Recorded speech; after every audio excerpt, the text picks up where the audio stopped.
Itu benar ya, nggak perlu doa pelepasan, apalagi sampai muntah-muntah, sampai Iya, cekek-cekek begitu. Kasihan saya lihat ya kalau orang masuk ke gereja karismatik.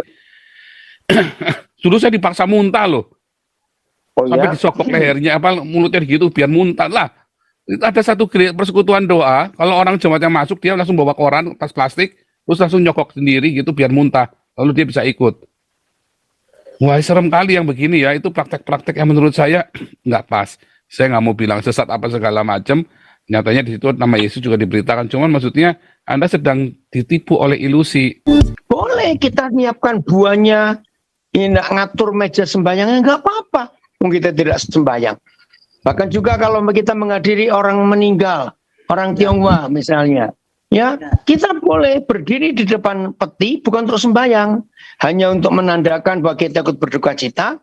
Lalu kita mengangguk, ya atau membungkuk ke keluarga yang di samping kiri kanan peti.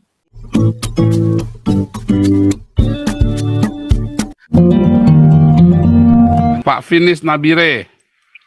Finis Nabire. Shalom, selamat. Shalom.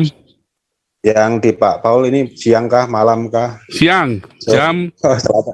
Selamat siang. Setengah 4. Yang lain selamat malam dari Papua. Ya, Selamat ini malam, dalam Papua. beberapa waktu terakhir ini, mulai dari akhir tahun kemarin sampai awal tahun ini, saya beberapa kali ke Jayapura karena ada pekerjaan. Nah, saya mau cerita 2 hal saja. Sebetulnya ada banyak, tapi yang saya cerita 2 hal. Yang pertama, waktu saya datang ke Jayapura akhir November kemarin, nah dari bandara ke kota itu saya naik taksi bandara, cerita-cerita di dalam mobil. Nah, supir taksinya ini rupanya biasa juga ngantar tamu yang lain. Lalu dia cerita tentang motif hamba Tuhan yang motifnya nggak bener lah. Dia kasih contoh salah satunya begini. Pak, saya pernah mengantar pendeta. Nah, pendeta itu janjian dengan salah satu bos atau investor begitu. Nah, saya perhatikan Pak, kalau dia sedang satu mobil dengan investor ini, yang dia pakai itu handphonenya yang rusak. Lalu di sebelahnya investor itu dia pura-pura handphonenya dipencet-pencet tuh nggak bisa. Nah, memang akhirnya setelah itu dia dapat handphone baru yang mahal, Pak. Nah, ini cerita yang pertama. Lalu cerita yang kedua, saya ketemu orang yang lain, dia seorang jemaat gereja yang besar. Di akhir tahun kemarin dia mengeluhkan, dalam kondisi yang sulit ini Pak, ya gereja ini justru melakukan hanya mengecat dinding luar gereja saja habisnya sampai 200 juta lebih. Aduh. Nah, iya Pak, ini betul terjadi nih ada. Catnya itu pasti tuh. Saya mungkin catnya datangkan dari Kutub Utara Pak, jadi agak mahal. Pakai airnya destilasi dari Alaska. Jadi begini, dia cerita maksudnya, aduh Pak, ini dalam kondisi sulit begini, masyarakat lagi susah. Nah, ini malah gerejanya ini hanya ngecat untuk akhir tahun. Itu 200 juta lebih. Nah, jemaatnya berapa banyak itu? Nah, ini Pak yang menarik. Kayak saya ngobrol, saya dalemin. Kalau lagi rame, itu ya 80 jiwa Pak hari Minggu. Kalau sepi ya 40. Nah, saya datang Pak.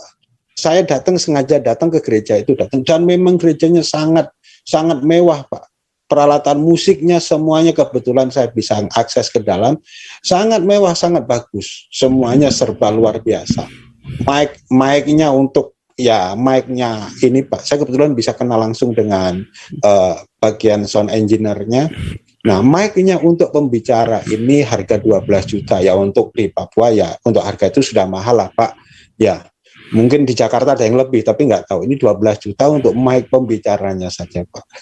Ada artinya perangkat lain-lain juga mahal. Kerjanya luar biasa. Saya tanya dari sound engineer-nya tahu. Kalau rame itu 80, pernah 100 orang Pak itu. Gedungnya luar biasa. Nah, yang sebetulnya yang saya mau tanyakan bukan ini, terkait itu tadi cerita-cerita saja, tapi yang saya mau tanyakan gini. Ternyata Pak, motivasi yang salah dari hamba Tuhan ini juga didukung dari sikap orang-orang kebanyakan orang Kristen, tidak semuanya, yang sedang dalam kondisi sulit ini, Pak. Jadi mereka sedang mencari jalan keluar yang cepat, diberi harapan. Oh, kalau kamu memberi persembahan begini, Tuhan akan mengembalikan berkali lipat. Nah, salah satunya begitu. Nah, ya kan, seolah-olah kayak maaf ini bagi saya, seolah-olah Tuhan tuh kayak bandar togel saja, Pak. Pak Paul tahu togel nggak? Tahu. Ya Pak, kalau pasang 100.000 bisa dapatnya 100 juta Pak. Kalau nggak tahu berapa angka Dulu saya malah tukang ramal togel. Artinya begini. Ya, dulu saya tukang ramal togel dulu tuh. Ya, artinya begini. Hal-hal begini, motivasi yang salah itu sebetulnya didukung dari jemaat ini Pak. Jemaat yang sedang mencari jalan keluar, yang sedang kesulitan. Nah, pertanyaan saya begini. Yang sikap kita supaya efektif Pak, kalau kita mendidik orang lain, jemaatnya orang lain itu kan agak susah ya. Yang sudah kena itu Pak, artinya jor-joran kasih uang ke gereja supaya dengan harapan, oh Tuhan balikin berkali lipat. Nah, di tengah kondisi seperti ini Pak, kira-kira sikap atau apa yang harus kita ambil efektifnya Pak untuk mempengaruhi mereka, itu gimana? Nah, ini pertanyaan saya Pak, karena saya lihat capek deh Pak. Ya, pada orang maksudnya rasanya kalau memberi di gereja nanti pasti dapatnya berkali lipat.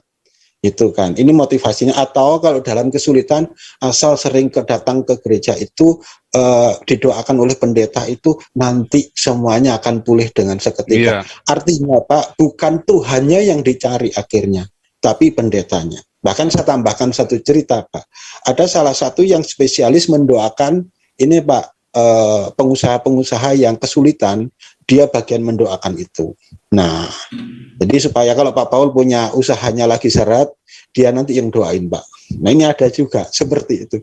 Nah maksud saya menyikapi ini Pak supaya mereka juga nggak terus hanyut ke sana. Nah ini kira-kira bagaimana Pak? Silakan Pak Api Kak. Iya nih Pak. Juga Papi mungkin. Kalau saya nanti keras. Papi silakan Papi. Masih di sini Papi? Sebentar. Ada masih. Ya silakan. Ya finish itu saudaramu juga, anak Papi yang di Nabire. Oh iya. Ini harus Papi yang jawab ini. Geli saya. Iya. Jadi jawabannya, saudara-saudara yang berjemaat di gereja yang pendetanya seperti itu, cepat keluar, jangan lama-lama di situ. Baru mau bilang, tinggalin. Siapa suruh jadi jemaatnya? Iya, daripada saudara diperas terus duitnya. Begini Pi. Dikatakan bagaimana jemaat akan menyontoh kalau pendetanya naik Mercy, naik Ferrari, jemaatnya sepeda ontel. Ya, jadi keluar sajalah. Benar. Maksudnya begini. Ya. Termasuk ini kita bertobat. Maaf, pertanyaannya begini. Saya sudah sampaikan itu, tetapi maksudnya begini. Mungkin bukan tersihir ya. Mereka ini kayaknya sudah yakin betul. Susah dikasih tahu gitu loh. Atau dibiarin saja atau bagaimana? Ya biarin aja, dia maunya dibohongin terus kok. Ya wes lah kalau begitu. Tapi menyedihkan sekali. Kasihan loh. Memang ya pasti menyedihkan. Sulit loh, karena memang ada orang yang senang dibohongin soalnya ya. Saya kan pernah S2 marketing juga kan. Walaupun cuma tinggal tesis, waktu tak tinggal gara-gara saya pindah sekolah teologi itu kan. Terus saya juga pernah jadi direktur marketing di sebuah perusahaan besar. Ya beberapa kali. Orang itu memang suka dibohongin, masalahnya itu loh. Kalau Anda ngomong yang benar, malah nggak laku barangnya. Bukan bohong, tapi karena orang suka dibohongin. Contoh barang Jerman. Barang Jerman itu bungkusnya cuma coklat-coklat doang, kertas coklat. Nggak berjaji. Coba barang Cungko, waduh, itu bungkusnya pakai plastik, kaleng plastik yang rapi itu loh. Baru dipakai 3 bulannya jebol. Barang Jerman mau pakai sampai kakimu jebol, nggak akan jebol-jebol itu spare part Jerman itu kan. Nah, itu tadi orang senang dibohongin gitu loh. Nah, ini mengatasi itu Pak, supaya ya kita memang nggak bisa maksa orang. Ya mesti rajin-rajin sharing ininya channelnya Nitro 26 ini, N26 ini Siap. memang harus Siap. sabdanya memang harus diviralkan biar ada kejang-kejang. Oke. Mas, Ya, saya baru ya, ya. ngomong wadis kita memang saat ini Papi ini. Siapa suruh jadi jemaatnya? Aduh, ya kak, kalau dibodohin terus, aduh. Aduh, wadinya kok bener ini. Mantap sekali. Bram Nafi silakan. Halo Pak Paul Halo. dan Pak Alexander. Oke, saya mau cerita nih. Saya sering melihat di YouTube di dalam acara mendoakan kebetulan pendeta, terutama di acara online. Nah, dia mengatakan setiap dia mendoakan, dia mengatakan, apakah nenek moyangmu dulunya punya berilmu? Saya bingung Pak Paul. Dan beberapa kali saya ketemu sama pendeta, tiap mendoakan selalu berkata begitu. Apakah nenek moyangmu ada yang berilmu sehingga engkau tidak punya keturunan? Terhadap yang lain dia ngomong begitu. Nah dari dulu kan kita kan sebelum mempunyai yang namanya kita penganut agama Kristen, kita mayoritas itu kan agamanya kepercayaan. Mungkin kalau orang Batak ya Sombana Bulun atau apalah gitu ya, animisme dan dinamisme. Nah yang menjadikan suatu pertanyaan, selalu mengatakan apakah nenek moyangmu dulunya berilmu, yang dikatakan menyimpang daripada ajaran Kristen. Udah jelas kalau menurut saya pasti rata-rata berilmu, terutama orang Batak yang rata-rata kalau dulu nenek moyang orang Batak mayoritas dia ingin mendapatkan ilmu, anaknya bisa meminum darah orang tuanya biar menyerap. Demikian agar diberi pencerahan kepada terutama yang di YouTube dan di Zoom ini kepada mereka-mereka yang ada di ini akan ajaran ya pendeta tersebut selalu mengatakan demikian Bapak. Itu pertama pertanyaan saya. Dan yang kedua saya ada tadi menyinggung masalah mengenai Septuaginta dan majority text. Nah, yang menjadi pertanyaan saya di Google itu mengenai Septuaginta dan majority text ini mana yang lebih lama? Terus mengenai bahasanya tuh bagaimana mengenai kodek ini Pak? Demikian Pak informasinya dan juga pertanyaan saya Pak. Terima kasih. Nah, kalau tanya Masoretik sama Septuaginta itu nanti di kelas evangelis itu Pak Bram Napit. Itu ada kita jelaskan detail sekali ya. Tapi kalau nggak salah saya juga ada videonya pernah bikin itu panjang tuh jelasinnya. Intinya Septuaginta itu tahun 300 sebelum Masehi, Masoret itu baru ada tahun 1000. Tetapi Masoret itu berasal dari oral text yang jauh lebih tua daripada Septuaginta. Buktinya teks Masoret itu isinya sama persis dengan Dead Sea Scroll yang ditemukan tahun 1950 tapi tanggalnya tanggal 400 sebelum Masehi. Tetapi Dead Sea Scroll itu bukan Masoretic text. Karena di Dead Sea Scroll tidak ada tanda bacanya. Masoretic text ada tanda bacanya. Sumbernya bukan dari teks Dead Sea Scroll, sumbernya dari oral. Dari tradisi turun-temurun yang dihafalkan. Karena orang Yahudi itu menghafalkannya itu dengan cermat ya. Kalau orang Islam menghafal bisa ada 30 versi Al-Quran itu. Kalau orang Yahudi menghafal cuma satu versi karena ada rumusnya, ada formulanya untuk menghafal. Itu nanti ada namanya Gaat yang tukang ujian itu ya. Kalau dia tahu kalau dia menghafal salah dia tahu. Karena ada rumusnya. Gaat seluruh dunia itu punya formula yang sama. Intinya begitu. Nah, kalau yang tadi masalah nenek moyang mungkin kita dengarkan dari Papi Daniel saja. Ya, apapun kesalahan nenek moyang kita, kalau sampai kita sudah bertobat, maka itu nggak akan kena kepada kita. Itu dia. Maka itu generasi yang 2 Korintus 5:17. Barang siapa di dalam Kristus, dia adalah ciptaan yang baru. Yang lama sudah berlalu, yang baru itu terbit. Puji Tuhan. Kan pertanyaan berikutnya, berarti perlu doa pelepasan nggak, Papi, kalau kita sudah lahir baru? Tidak. Nah, Doa setuju. pelepasan itu jalan pintas, salah besar. Iya, setuju Pak Piwah, memang kita benar-benar sehati. Pantas saja jadi Haleluya. anaknya. Iya, Amin. rohnya sama, ajarannya bisa sama. Padahal nggak pernah Amin. janjian loh. Iya, betul. Itu dia ya. Itu benar ya, nggak perlu doa pelepasan. Apalagi sampai muntah-muntah, sampai Iya. cekek-cekek begitu. Kasihan saya lihat ya kalau orang masuk ke gereja karismatik. Dulu saya dipaksa muntah loh. Oh Sampai ya. disokok lehernya, apa mulutnya gitu biar muntah lah. Itu ada satu persekutuan doa, kalau orang jemaatnya masuk dia langsung bawa koran, tas plastik, terus langsung nyokok sendiri gitu biar muntah, lalu dia bisa ikut. Wah, serem kali yang begini ya. Itu praktek-praktek yang menurut saya nggak pas. Saya nggak mau bilang sesat apa segala macam. Nyatanya di situ nama Yesus juga diberitakan. Cuman maksudnya Anda sedang ditipu oleh ilusi. Jangan, karena itu tadi ya. Jadi ayatnya nggak berlaku dong. Kalau bahwa kamu sudah merdeka, kita masih doa pelepasan lagi. Masalahnya di Alkitab orang kalau sudah lahir baru, para rasul nggak doa pelepasan juga kan? Nah, itu memang ironik ya. Oke, lanjut dulu ya. Jadi nggak perlu ya Pak Bram Napit ya. Bentar. Tapi masalahnya udah lahir baru beneran belum? Nah itu masalahnya. Masalahnya banyak orang ngaku-ngaku lahir baru, nggak lahir baru. Nah itu tadi, maksudnya definisi lahir barunya aja udah beda kita. Bikin lahir baru kalau Tapi yang- sekarang di Indonesia lahir baru mau jadi Kristen, ngaku-ngaku Kristen mah gampang. Coba pergi ke Suriah ngaku Kristen. Sembelih. Coba pergi ke Arab Saudi ngaku Kristen. Ya kan, apalagi saya dari Islam pindah Kristen. Kalau di Indonesia Islam pindah Kristen nggak apa-apa. Yang apa-apa ketika Anda kemudian mulai bersaksi. Nah itu jadi apa-apa, kayak Saifuddin, kayak MKC. Tapi kalau kita cuma pindah dari Islam ke Kristen, nggak akan ada apa-apa, nggak akan ada masalah.